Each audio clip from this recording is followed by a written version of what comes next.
Haleluya, shalom saudara yang dikasih dalam Tuhan. Selamat pagi buat setiap kita semua dimanapun umat Tuhan berada.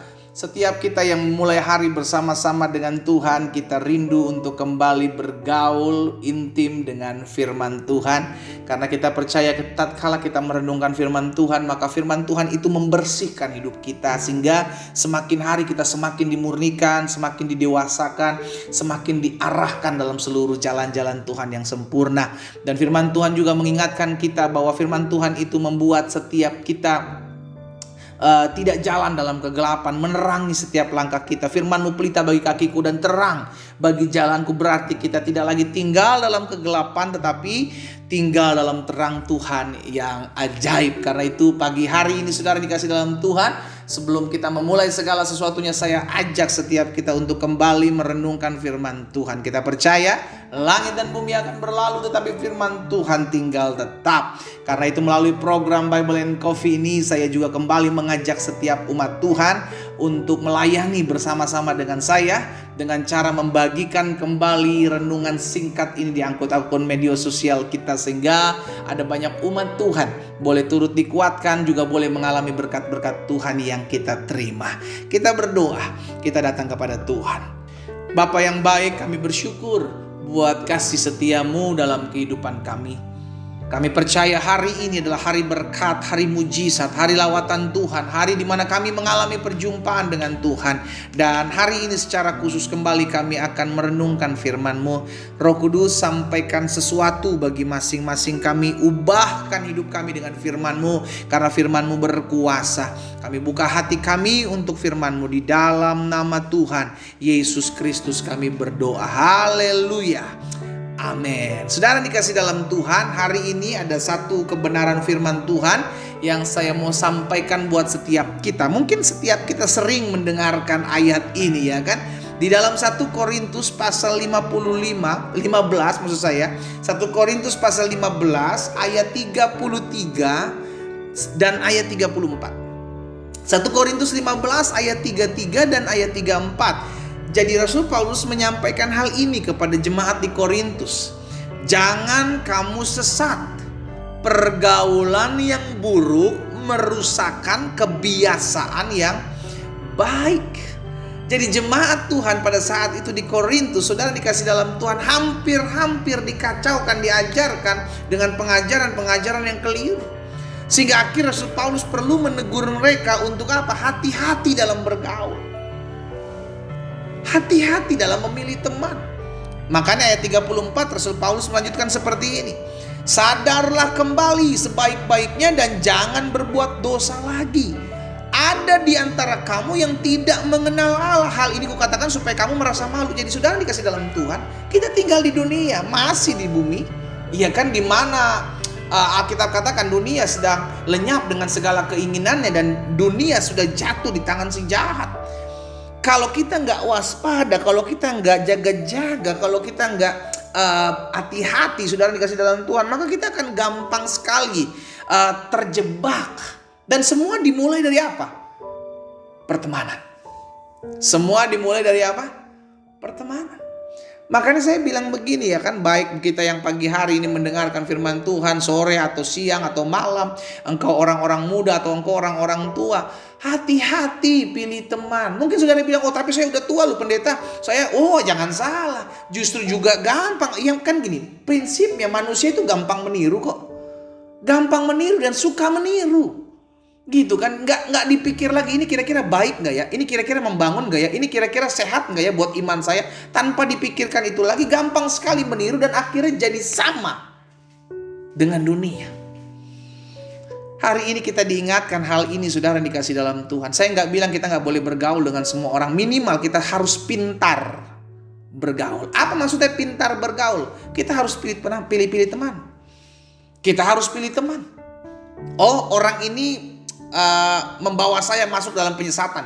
Oh, orang ini selalu ngajakin saya nggak hal-hal yang nggak benar. Jangan dekat-dekat. Boleh kenal, boleh bergaul, tapi jangan intim, jangan dekat-dekat maksud saya. Jangan menjadikan dia ring kita, ring satu. Jangan. Buat apa? Pelan tapi pasti engkau akan jadi sama dengan dia. Karena pada dasarnya hidup ini either kita mempengaruhi atau kita dipengaruhi. Kalau kita gampang ngikutin arus, gampang terpengaruh, kita akan jadi sama, saudara kasih dalam Tuhan. Itu sebabnya kita harus pintar bergaul. Bukan gak boleh bergaul dengan semua orang. Minimal kita harus pintar bergaul. Maksudnya pintar bergaul gimana sih? Kita pilah-pilah loh. Oh ya bolehlah sama si ini, tapi cuma sekedar kenal aja. Oh ini membangun, ini menguatkan, ini nggak toksik begitu kan. Teman-teman kan sekarang ada istilah namanya pergaulan toksik, friendship toksik ya kan. Pergaulan yang membuat kita hancur, pergaulan yang membuat kita binasa, pergaulan yang membuat kita akhirnya jauh dari Tuhan. Hati-hati. Itu sebabnya kenapa Salomo ya kan bisa jatuh. Padahal dia kurang apa dididik oleh Daud, saudara dikasih dalam Tuhan. Coba lihat 1 Raja-Raja pasal 11. 1 Raja-Raja pasal 11 ayat 4 sampai ayat 6. 1 Raja-Raja pasal 11 ayat 4 sampai ayat 6. Firman Tuhan bilang begini. Sebab pada waktu Salomo sudah tua, istri-istrinya itu mencondongkan hatinya kepada allah-allah lain. Sehingga Salomo tidak dengan sepenuh hati berpaut kepada Tuhan Allahnya seperti Daud. Awalnya setengah hati dulu. Iya kan? Dari taat sama Tuhan, semakin hari semakin dipengaruhi oleh istri-istrinya, akhirnya mulai setengah hati. Nggak langsung murtad, nggak langsung jauh dari Tuhan, nggak langsung pergi menyembah Allah lain, tapi setengah hati. Mulai buka celah atau mulai kompromi. Ayat yang kelima. Demikianlah Salomo mengikuti Asitoret, dewi orang Sidon, dan mengikuti Milkom, dewa kejijikan sesembahan orang Amon. Akhirnya mulai menyembah. Awalnya cuma setengah hati, tapi lama-kelamaan dia mulai menyembah. Dan ayat yang ke-6, perhatikan. Dan Salomo melakukan apa yang jahat di mata Tuhan, dan ia tidak lagi dengan sepenuh hati mengikut Tuhan seperti Daud ayahnya. Saudara yang dikasih dalam Tuhan, pelan tapi pasti dunia akan mengarahkan setiap kita untuk tidak lagi menyembah kepada Kristus.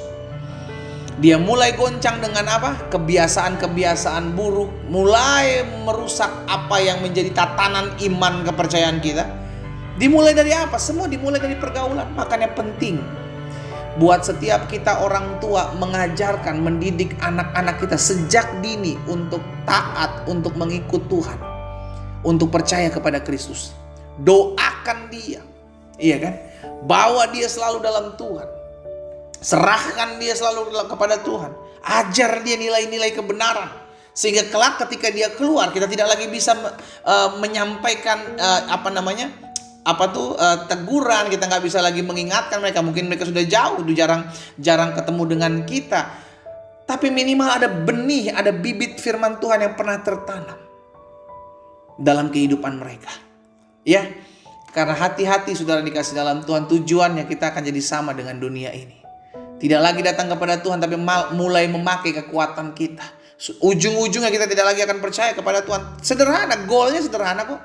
Supaya kita hancur, supaya kita binasa, supaya kita tidak lagi percaya kepada Kristus. Dimulai dari apa? Persahabatan, pertemanan. Roma 12 ayat 2. Jangan kamu menjadi serupa dengan dunia ini, tetapi berubahlah oleh pembaharuan budimu, sehingga kamu dapat membedakan mana kehendak Allah, apa yang baik, yang berkenan kepada Allah, dan yang sempurna. Jangan jadi sama dengan dunia ini. Kita tinggal di dunia, tapi jangan jadi sama dengan orang dunia, dengan cara-cara hidupnya. Hati-hati saudara dikasih dalam Tuhan. Mungkin kau hari-hari ini sedang terkontaminasi. Mungkin kau, betul, saya mengerti, kita harus bergaul, kita harus memberitakan Injil, tapi kita mesti kuat dulu base-nya. Kita mesti kuat dulu kuda-kudanya, baru kita bisa apa? Bergaul. Tapi kalau kita gampang terpengaruh, orang lain merokok, kita mulai ikut merokok. Orang lain minum minuman keras, ditawari, kita digoda sedikit. Gak minum, kampungan lo, udah dikit aja. Kita mulai terpengaruh. Kalau engkau masih gampang dipengaruhi, bukan mempengaruhi, saya cuma mau bilang hati-hati, jangan bergaul. Karena engkau belum pintar bergaul gitu bahasa saya. Engkau belum pintar bergaul. Jangan sampai karena pada dasarnya orang pengen dihargai. Nah, setan tahu di situ. Akhirnya setan masuk dalam pergaulan gitu kan. Wah, ketika dia mulai dihargai, ketika mulai disanjung-sanjung, maka kita akan mulai ikut kemauan mereka. Berjaga-jagalah, waspadalah. Boleh bergaul, tapi kita harus pintar bergaul. Pintar untuk memilih mana yang kita ikutin, mana yang tidak boleh kita ikutin. Kita berdoa. Kita datang kepada Tuhan. Bapa, dalam nama Tuhan Yesus, hari ini kami diingatkan kebenaran firman-Mu. Tuhan, tolong kami, sehingga kami memiliki teman-teman pergaulan-pergaulan yang membangun, yang menguatkan, sehingga akhirnya kami pun bisa menguatkan setiap mereka. Kalaupun Tuhan lihat hari-hari ada anak Tuhan yang bergaul dan sudah hampir-hampir menjadi sama dengan orang-orang dunia, hamba berdoa dalam nama Yesus, jamah hati mereka ya Tuhan, sehingga mereka tidak menjadi orang-orang yang gampang terikut-ikut oleh arus dunia dan pengajaran-pengajaran yang gak jelas. Hamba berdoa dalam nama Yesus, teguhkan hati mereka, kuatkan iman mereka ya Roh Kudus, sehingga mereka hidup dalam tuntunan dan arahan Tuhan. Hamba berdoa juga buat yang sakit, di dalam nama Yesus, bilur-Mu menyembuhkan mereka yang mengalami kelemahan tubuh di dalam nama Yesus. Bahkan mereka yang susah, mereka yang berbeban berat hari-hari ini, biarlah kasih karunia dan anugerah Tuhan menolong dan menopang mereka. Di dalam nama Tuhan Yesus kami berdoa. Haleluya. Amin. Kita nikmati kopi kita saudara. Haleluya. Pintar pilih-pilih teman. Jangan sampai kita menjadi orang-orang yang gampang terikut-ikut arus, ikut-ikutan tren, sehingga akhirnya kita jadi sama dengan dunia ini. Jaga-jaga. Pintarlah bergaul. Tuhan Yesus memberkati kita.